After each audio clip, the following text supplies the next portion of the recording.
making candy and teaching people how to do it is a great idea. And it's a great model that you could scale across the country. Welcome to the Shark Tank Podcast. Each week, one of the best entrepreneurs from ABC's network smash hit Shark Tank teaches you how to swim with the sharks without being eaten alive. And now your host, serial entrepreneur, TJ Hale.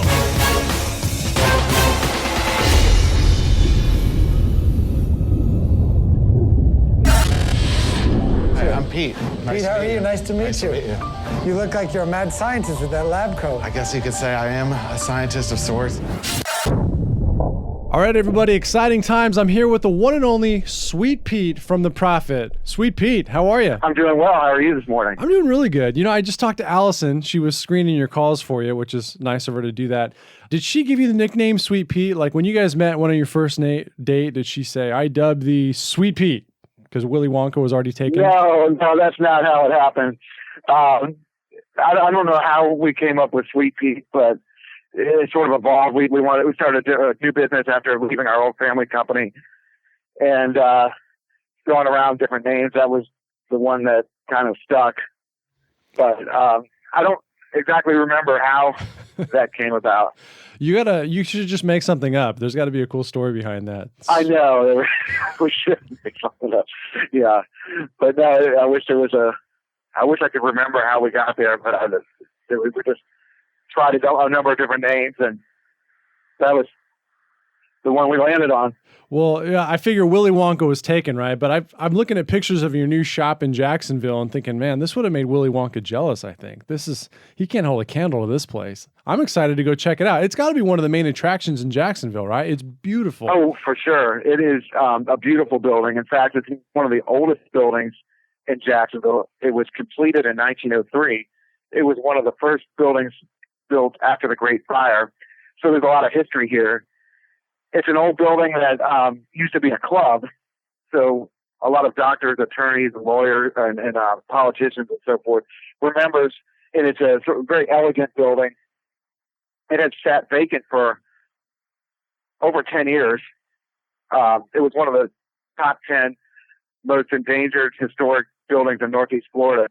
And we were able to save it and repurpose it into this beautiful candy experience. I thought you were going to say it was sat dormant since Prohibition, when all those guys, when it was a speakeasy and all the politicians and lawyers were there. I'm sure there was a lot of that going on. I don't doubt it. So, you know, for people who watch Shark Tank, which is my audience, but maybe haven't seen The Profit yet, even though I talk about it a lot, I've had Marcus on the show twice, which I'm very proud of because I have a bit of a man crush on him. But, you know, I haven't spent any, you're the first guest I've had from the show. So what I'd really like to do is have you talk about kind of how you got on, what the application process was like, what your intent was, kind of give us the 5-minute rundown of how that happened. Well, I was a candy maker and worked in a small retail business focused primarily on chocolate. My mom started this company in Northeast Florida called Peterbrook. I grew up in that business. I was there for over 20 years. Did just about every job in that company. We had to bring in investors and other people, other partners when we hit the recession, and it just, we didn't see eye to eye, or it just wasn't a good fit. So I ended up deciding, well, we should go pursue other things, and so that's ultimately what we did. And we started Sweet Pete. But when we started, my wife and I started really on a shoestring.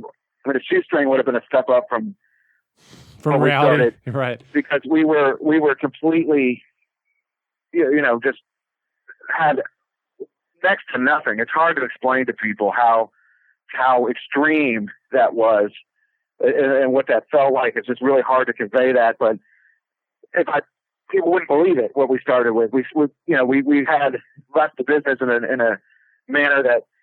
We had no money, credit was terrible, and so what do? You go in to start a new company, which is crazy town. I mean, I don't know. From my perspective, I was just doing what I do. I'm a candy maker, and this is what I enjoy doing, and going to find a way to do it. But we ended up in a place. It's a revitalization neighborhood here in Jacksonville called Springfield, and at the time there were a lot of properties that were coming up for next to nothing, and this was in a somewhere between a commercial area and a residential area, the way that it was zoned. It could be either or. And so somebody who was a customer of ours approached us and said, hey, we got this area. We have this place that you want to turn it into a store, a chocolate store or something like that. And it seemed so ridiculous to me at the time, but I don't know how we ended up with our train of thought. We thought, we're just going to go ahead and go for it, and we're going to do this thing. And so we were in an area where there's no customers, nobody goes there. It's not even fully populated, I guess you could say. The population density is not like other neighborhoods, so it's block by block. So it's an area of town that most people in Jacksonville don't go to visit. So we had to come up with ideas. If we're going to sell chocolate, we're going to sell candy, how are we going to do this? And so we came up with the idea of having classes and field trips, bringing people into the candy experience. We painted the building. It was an old Victorian building. The one you saw on the show was. We painted it in all kinds of candy colors, had a really whimsical appeal, and just something, it was sort of a fresh take. We tried to do everything that we could, drawing on our knowledge and our experience to provide a different experience. And one of the things that we did that was really unique, and I think that Marcus was drawn to as well, was that we had a component of where we taught people about candy. We brought people in terms of classes, field trips, birthday parties, where they could be part of the candy making experience. Everybody wants to learn something about candy, and we brought them into that. So I remember the first time things really started to turn for us is my wife decided, well, we ought to do a candy cane field trip where you teach kids how to make candy canes and go home with candy canes, and you teach them a little bit about science using candy making, and we'll go to the schools and we'll promote this. And so we did, and it was an instant hit. It was an instant success. So what we were able to do was bring people in using the classes and the parties and the field trips, and then that was how we built people. That's how we got people into our store to shop. Does that make sense? Yeah, and I think for people, and I've seen the episode more than once, so it's fresh in my mind. But for people who haven't, I just want to kind of illustrate a picture of where this building was. I mean, think of a very gentrified neighborhood. This one wasn't quite that. This looked more like this. You've seen those pictures on the internet of the Sochi Olympics village, like 5 years after the fact. Yes. It looks like something from I Am Legend. Like there's just nobody there at all. Looks like they built it up as a facade for a TV shoot, like the Hunger Games, right? It's like the Victor Village. And they made a big deal out of that. Because go ahead. They made a big deal out of it because they're kind of like, well, how did you end up here? And then they built the whole Dane Baird story. But in my mind, I looked at my wife and said, look, this is probably, like you said earlier, it wasn't even a shoestring budget. It was desperation. It was, Richie Norton was on my show and he wrote a book called Starting Something Stupid. And he talks about all these successful businesses that just were stupid ideas with stupid backgrounds and people making like completely stupid assessments about what was going to happen.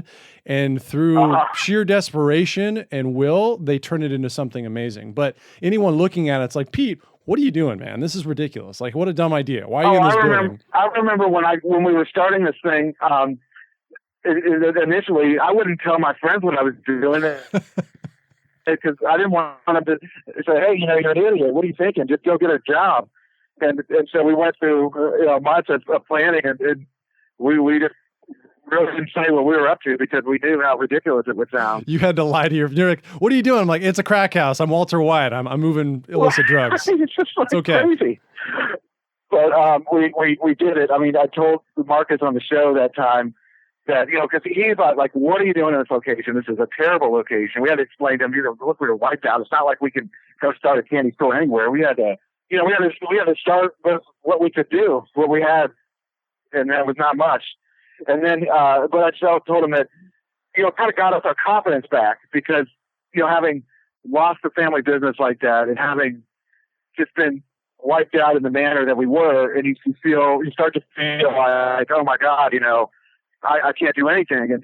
And when we were able to actually build something there, an actual retail store that did over $400,000 in a year in sales, which, I mean, doesn't sound like a lot, but in that location, that's insane. It felt like we could get our confidence back. Now I know we can do anything if we put our minds together. We can come up with a creative solution to meet any problem that we encounter. And so for me, the value was in that for me. And it was probably the most important experience of my life. I learned more helping build this business on Pearl Street than I ever did in 4 years of college, or any other part of my life. I think, to me, that was a piece of my life I wouldn't trade for anything. Yeah, it's funny that, and I encourage people to watch it. I'll try to link to the show in the show notes from the Profit website if it's still up. But yeah, you said you were doing $400,000 a year in this space where there was basically nobody on TV for a square mile. And I really like the idea of the classes, because I think people get stuck in this rut of, this is what you do. You open a shop and you sell things and you market and you buy flyers and you buy AdWords. But for you, it was, no, we're going to do something totally different. And I remember watching it thinking, I go, honey, is anyone else doing this? Like, go on Groupon. See if there's like this mad scientist candy maker teaching people how to do the secret art. And we didn't see anything like that. I thought that was genius. And I think it's a good lesson for people that when your back's up against the wall, like, you got to figure something out or you're gone. So $400,000, even though you were still running at a loss at the time they filmed, you got to think anything's possible. If you can generate $400,000 of income in the middle of nowhere, like, nowhere to go but up, right? Yeah, anything's possible if you can do that, and then you can, and that gives you the confidence to say, okay, well, when something's not working, we can just keep making adjustments until we find the right thing, and not to get discouraged, because you could come up with ideas and do things. Everybody's got something they can do, and no matter where you are in your life, I mean, no matter anywhere, there's always, how broken everything is around you, there's got to be something that works, and something you can find that works that you can build on. And I think that's in a nutshell what that experience taught me. So when Marcus shows up, this space is still, it's cool. You've got it decorated. It looks like something on TV or out of a movie, but it's still grossly inadequate. I mean, the kitchen's a joke. You've got employees kind of just being really good sports about it. Oh my God. It was beyond a joke. It's a home kitchen. And then we were trying to make commercial quantities from. So when you applied for the show, did you disclose that you were trying to get rid of trade Dane for Marcus Lemonis, or did you kind of let him figure all that out? I don't know that much about the due diligence process for the Profit. Take us through it. Well, that's a good question. We did not deal with him directly. We applied to the Profit through the website after just a really bad day of arguing with Dane. Very much the way you saw on the show. What we saw on the show was just a rehash of the issues that we've been having. We came to the conclusion that no matter how much we build this thing and how hard we struggle, he's going to want to pull equity out of the business. He's going to want to drain it, while we have the mindset of, let's not take anything out. Let's plow everything back in and keep building it. And so we said, okay, let's buy you out. Well, he wanted to kind of hold a ridiculous price over our heads, and we're going round and around. And so that was what led us to say we just had enough. We're faced with either we have to walk away from this company and do something else, or we're going to have to get somebody in to help us fix this, because we can't deal with this guy on our own. We were really at our wit's end when we applied. So you apply, and then what happens? Do they email you and say, hey, Pete, tell us more about what you're doing? Or they call you one day and say, all right, this is your date. Marcus is going to show up on September 3rd, et cetera. Well, we got the application. We got home after this argument that after one of many, he would make agreements with us, Dane would, and then he would break them. And so it was continually frustrating. So we would watch The Profit, my family, Allison and our son, and we'd watch the Profit, and it was a kind of our family show. It was in its first season at the time, and we loved the show, just like we like Shark Tank. And we would say, well, we wish this guy, Marcus, could be our partner. Why are we stuck with Dane? And so what could we do to get Marcus as a partner instead? And after this particular argument, and after a few glasses of wine, we applied to The Profit. Liquid courage. And we got a call back from the producer the next day. And it was shocking. I could still remember, where I was standing when Allison called me and said, "You'll never believe who I just got off the phone with." Good for you. And the next day, that's something nice about getting in early, right? Because you were in season 2. I mean, the show was only a year old at that point. Well, it just so happens, sometimes there's just stars align, and there's an element of just, I don't know, somebody upstairs watching over you. But it just so happened we applied in October, so we were right, probably beyond the wire but then it just so happened they were looking for other businesses because they didn't have it fully aligned. They didn't have the full lineup the way they wanted it. They were looking for something else. And Marcus happened to have mentioned a candy store. Why don't you see if you can find a candy store? And then he happened to be filming in Florida and in the Southeast. And so he said, see if you can find something in that area. And so that's why they jumped on this too, Wow. because we showed them pictures that happened to be to fit the criteria of things that he was looking for. So right place at the right time. God is good. I wonder if he was doing Key West Key West. That's exactly right. He was doing that. Plus he was doing the Worldwide Trailers, which is in Tampa, and Waycross. Actually, Waycross is a short drive from Jacksonville. So it's all kind of fits together. They could send the production crew out there and film I guess a wide swath of different things going on, and then not have to go southing around the country. Good so for I you. think that's why they did it that way. All right. So when Marcus shows up, do you feel like you kind of hit it off right away, or how's the courtship process? Are you kind of sniffing him out from afar like a bomb sniffing dog and just being skeptical, or did you kind of hit it off right away? No, we liked Marcus just from the show. We thought we really think he's got a lot of good ideas, and he is very smart. He was the kind of person we'd want to be aligned with, or we would want to be with, because he could teach us a lot. It wasn't about just the money or anything like that. It really wasn't about the money at all for me. It was just we really like this guy, and we think he's very smart, and he's just good at what he does, and we felt like he could help us a lot. All right, now let's be serious. Let's be serious here, though. I mean, here's the one thing about the profit that blows people's minds. When you say it's not about the money, you were making money, and you weren't far from profitability. So that's we were not. Oh God, no, we weren't making money at all. But we were. Well, you were grossing. I mean, you were earning money. You didn't have any trouble generating. We business. were, yeah. One of the things too is that on paper, yeah, we were losing money, but we were also actively growing our business and just putting every dollar we could put back into the company to grow it. And when your mind in that kind of mindset, you're really looking at the road ahead of you. And if you took a step back and see how screwed up everything is, and how you can't afford to do basic things in your life that other people are doing, then you would say, "Oh, this is horrible" or whatever. But you don't really think that way when you're down in it, in the trenches, doing it. And it happens to be what you love. So it really wasn't. It was about just and then this partner, like. We want to get rid of this guy. This was all we could think about. This guy, he's just sucking the life out of us. Well, actually, I want to come back to the life sucking, because I tweeted Tim Ferriss when the show came out and got a response. He was really curious about what happened on the show. But when you talk about not needing the money, the thing about Marcus Lemonis is he bought that new building for what, $500K, and then dumped like $2 million into it afterwards.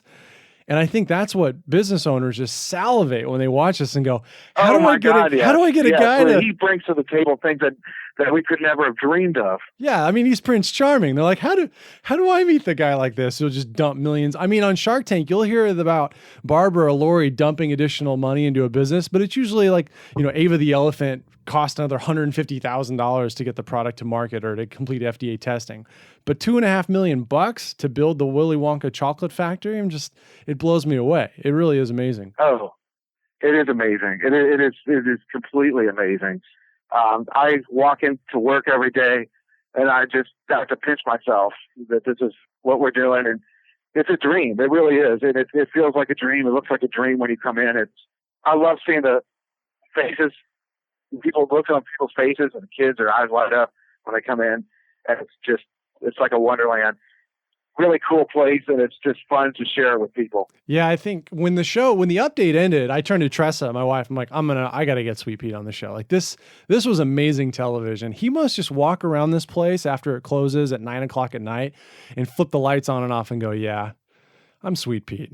This is my domain. It's crazy. Well, it is. It's an amazing place. The television just doesn't do it justice. If you could actually see it and stand in it, it's so much cooler than what you could possibly show on TV. And it looks cool on TV for sure. Now, had Marcus, let's go back to the Dane thing, because I know I saw a clip of him on, I don't know if it was the update or another clip, and he actually sounded like, he talked spoke cogently and had some logical things to say, but obviously your arrangement was not good. And I think that people who get into bad partnerships, and I've done this before, where you have an equity split and someone holds out and they kind of drag anchor and hold you hostage, it can be pretty scary. So, yes. But after watching the show, I thought when Marcus showed up, if Dane had just done things a little bit differently, maybe put in a little more sweat equity, maybe been a little more supportive, this could have really worked out pretty good for him as well. In fact, he was offered that. And I think that was on the show as well, but there was a little more to it than what they could show on television. But he was offered that, and then he just didn't want to do the work. He wanted something for nothing, and ultimately that didn't work. But he was offered a percentage of the company, up to 15%, 5% a year if he hits benchmarks and proves that he wants to work and be part of building value into the company. But he didn't want to do that. He just wanted the fruits of everybody's labor, and he wanted Marcus's money. Yeah, I mean, it was probably damaged goods at that point anyway, right? I mean, it sounds like you guys were far past done with their partnership. It did show on television. We actually said, okay, we made up with Dane. We kind of hugged it out and everything. We thought we were back, like, okay, well, we're just going to put this behind us. We're going to get back to the work of building this company. And then what does he do? He just cuts out, and it was like, I don't want to do it. I feel like I've got a raw deal or whatever it is, whatever it was. It's too much. I was like, too much work or whatever it is. But he was right back to, it's sort of like a hamster wheel. They'll say one thing like, okay, well, we're going to come up with this direction, we all agree, and then I'm not doing it. And so you're sort of in this endless cycle of nonsense. All right, now let's talk about what's happened since then. So you've got your deal with Marcus. You guys switch buildings, mid-story. You get the larger 23,000 square foot building. Now you're kind of living your dream. You're doing everything you want to do. When entrepreneurs contact me and say, I'm trying to get on Shark Tank, I've applied to the profit. When you look back, if Marcus hadn't shown up, obviously you believed in what you were doing. How long would it have taken you to do this on your own? How long, would it be your kids who got into this giant building, or what would your strategy have been otherwise to make this happen? Well, our strategy was to grow the business just by plowing all the money back into the company. We were trying to, increase our field trip business. We had a Groupon promotion that we did during the summer, and it was a good one because it was based on the class and not products. So it didn't cut into our cost of goods like it would if we just kept candy away. Does that make sense? Yeah, absolutely. Okay, so and we were building that, and so we actually were able to get some traction that way. We were looking to we were trying to do a number of different things where we could wholesale product through a contract manufacturer, a co-packer. We were also looking at trying to bring people in to help us with a second location to see if that was a possibility. So there's no way we could have grown anywhere near the level that we did without Marcus. So because of what he brings to the table is just, it's really, I can't even explain it. It's like, if to say it was heavy artillery would be an understatement. It's like, he just brings stuff that he's an atomic bomb. He's nuclear. Oh, he sure is. He sure is. He's he's smart too. He just knows how to, where the soft spots are in a company and how to tighten them up. It's interesting that, when I see you on TV, obviously you have a skill set, you have a passion, and it fits perfectly with what you're doing with Candy. With Marcus, it's different. His gift is, and I think I saw him when I was doing some homework for my interview with him, he talked about how business is easy for him. It makes sense. The answers just come, and he knows how to execute, and that's his gift. And his passion is to just share that with others. And I thought, how fortunate are you to have that guy at your side? Talk to us about your relationship. And the reason I say this is because after the Swansons episode aired, she came out and made some accusations that the show was fake and that there were lies and Marcus was dishonest. And that happens on any business deal. But in the profit, I haven't seen anyone else really come out and try to drag Marcus through the mud, except for the Swansons, who, by the way, looked like they were pretty shady in the episode. Well, look at what they do. Their story kind of speaks for itself. I've lived through it to know it's not bull crap. The show. There may be some things that get changed around to pull a story out of it for television. But what you see, the way I would describe it is when you ever read the book and then you see the movie, and the movie's a little bit different than the book, but they basically tell the same story. That's basically what it's like to live through. filming the profit and actually seeing it on television. So what you see, that's a pretty good analogy, pretty by much the way. reality. I can tell you from my dealings with Marcus, he's the real deal. If he doesn't like what he sees and things don't make sense, he's going to shut it down, or he's going to go in a different direction, or whatever it is. But you know that. He's very clear about what he wants to see and what he doesn't want to see and what he thinks makes sense and what doesn't. So I think there's a reason that fish company, I mean, that was ridiculous. The whole thing was ridiculous. Do you, what, it sorry, I got to get this question here. I just thought of it. How much enjoyment do you and Allison get out of watching the show now that you've been on it and you're like profit famous? Like, do you really enjoy watching the other episodes? It's an interesting experience to see. And then sometimes you meet people who have been on the show too, and it's an interesting experience to meet people and kind of find out what it was like for them. But we always watch the profit every week when it's on, and we're certainly going to watch the next season that's about to come on. Mark, when I talked to Marcus, he and Mark Cuban had spent some time together at an event in Chicago, and he told me that Mark Cuban was really kind of hard on him because he claims that Marcus spends too much time with his show and with his entrepreneurs and with the project. I mean, obviously, when you're hitting it at the $1 billion level, time is your time value is to scale, right? So he just said, you're too hard on yourself. You make it easier. You're just working too hard. Something to that effect. Tell me about your day-to-day relationship with Marcus. How involved is he in your business? He's very involved. You'd be surprised. We see him. In fact, he was just here 2 days ago. He comes in, and you never know when he's going to pop in, but he does. And a lot of times it's a good visit. Sometimes he says this is a string of things that need to be fixed. And he's not going to sugarcoat anything. He's going to say, this is what you got to do, and this is what it needs to look like, and these are the improvements, here's why. And he's very much trying to push you to be the best you can be. But he's very active in our company. Recently, he did an article where he said that you jumped from $7,500 a month in revenue to $75,000 a month about the time of the update from the profit. I assume the number is even higher now. But as an entrepreneur, Pete, since you're not just the head candy guy, I mean, you are the entrepreneur. Do you know what the number is for last month, or the month of July? I was going to ask you. We had a record month. Yeah, it was 260,000. Woohoo! Nice. So I mean, you talk about yeah. I'm in shock. That's why I just have to pinch myself. I can't believe the things that we're doing. Well, how fast we're working to get it done.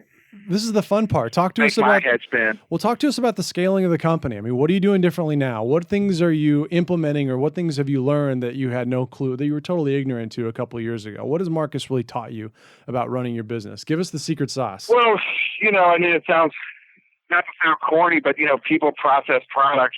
I mean, that's real, and it's no accident. I think that the people are the first P in that, and you really have to build a good team, and it all comes down to the people and execution. And I think Marcus is all about execute.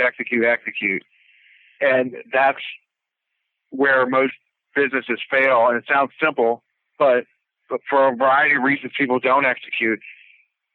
And I think what he's taught us is that always has to be in the, execute. And you got to, if it's wrong, we can go back and fix it. But failure to execute is even worse than not trying. And so that's part, I think, that ties into the first P, it's the people. As far as your business model, where's the most of the profitability? I mean, obviously, teaching classes is something you can only do for so many hours of the day. So you're selling more candy, right. You've scaled up production, but what's kind of been some of the items that have come out of this that have made you the most money that maybe you weren't doing before? Well, the classes continue to do that, and we've been able to scale it by hiring more people we can train and doing different levels of classes and parties, as well as field trips. So I'm not the only candy maker anymore. There's 5 or 6 of us, and we all handle different tasks. So we're able to move a lot of people in and out of the building and teach them about candy, take them on a tour. So it's a lot bigger than it was, and we're able to build a team of people who teach that. And so that continues to be one of the most profitable aspect about this company. The margins are really strong on that, Pete. What do you guys see yourselves over? We're wrapping up here, Pete, because I think it's been really interesting to learn about the partnership. But the company seems to really be humming. The website looks great. The building looks great. When you sit down for your annual goal planning, when you get to the section of what things are we going to do to branch out, to grow new areas of the company, you must have a lot of ideas. Like, what kind of things are you working on? We are actually opening a store in Chicago, and that is going to be opened at some point in October. And it's going to be a smaller version of Sweet Pete's here in Jacksonville. It's about a 2,000 or 2,000 to 4,000 square feet, depending on how you count it. If you count because there will be party rooms, but it's not as big of a space, but it'll have a lot of the same things and the same elements and functions that a Sweet Pete that Sweet Pete's has always had. But we're trying to test a smaller model to see how that works, and that is going to open soon. It's in construction now. It'll be in Lake Forest, which is right outside of Chicago. Very cool. And now, what we're working on now, test a franchise model, or is that going to be a corporate store model? It'll be a corporate store model. And right now, we're training people who will handle that store, taking them through the whole process, teaching them how to operate a Sweet Pete's. So they'll be up and running soon. I was going to ask you what your advice would be for someone else to get on the Profit if they're applying, because a lot of my listeners have applied for the Profit, but you basically said it was an act of God, so I don't know how helpful that's going to be to everybody. It really was. It's tough because it's such a small sliver of people who get on versus who applies. I would say it has to be, one of the key pieces of it is not only it has to be a compelling enough business, but it has to be something that's relatable to television, I know, because if it's something that is hard for people, that doesn't look visually like interesting for people, for an audience, I think that makes it tough to get through. But I would say being interesting is not a bad thing. That would definitely give you a leg up and separate you from the pack. Yeah, it worked like a charm for you, that's for sure. Now, before we go, Allison mentioned doing a giveaway in conjunction with our episode, and she said she wanted to do 5 or 10 items. And I'm looking on your website. I think this Profit deal looks pretty awesome because it comes with the shirt. So if it's okay with you, I think I'd like to include that in the deal. Which shirt is that? Is that the one that says "I'm not Oprah," or is that a Process Profit? Oh gosh, no! There's one that says "People Process Product," and there's 2 variations of the People Process Product shirt. I like the one that's not "I'm not Oprah." I think we need that to sell that one too. I don't remember if I called him out on this on the show or not because I don't know him that well. I'm like, actually, Marcus, I think if you cry one more time on TV, you will be Oprah. Just so you know, like it's coming. But, what did he say? No, I think I said you're Dr. Phil. I'm like, you're at least Dr. Phil though. You're working your way up, and he just laughed. But yeah, but if he keeps the tears up, he's well on his way though, I think. But hey, it is what it is. Hey, you know what? One last thing I have to ask you. Do you ever have to cut him off? Because he says he loves candy, and he also told me he has he has some self-conscious issues about his appearance and weight. I'm like, that can be a dangerous combination. You have to say, Marcus, it's time for you to go. Like, you've been here 4 hours. Let's move on. Oh, I don't cut Marcus off. Does he just pilfer whatever he wants? And he does. He has a more discipline than you might think, but with candy. But he does eat it when he's here. He likes to pick at different things, and he has his favorites too. Well, Pete, it's been a lot of fun. My thanks to you and to Allison for coming on. And I think you've probably inspired a lot of people across the country. It's got to be fun for you to have them come in the store and tell you how impressed they were and how inspiring it was. So I look forward to seeing what comes of the stores going forward in the brand. Phoenix is a long ways away, but hopefully a store opens up out here sometime, so I don't have to fly all the way to Florida. But if I do, I'm definitely stopping in to say hello. Well, thank you so much for having me. It's been a pleasure. All right, best of luck to you. Give our best to Marcus, and good luck out there. We'll talk to you soon. I sure will. Thank you. All right, take care, Pete. Bye-bye. All right, take care. Bye. Thank you for jumping in to the Shark Tank podcast. Please subscribe to the show on iTunes and head over to sharktankpodcast.net to get the show notes from each episode and join the free Shark Tank Insiders list. You can also find us on Instagram and Facebook at Shark Tank Podcast. and on Twitter at Shark Tank PDcast. I'm a big fan of money. I like it. I use it. I have a little. I keep it in a jar on top of my refrigerator. I'd like to put more in that jar. That's where you come in.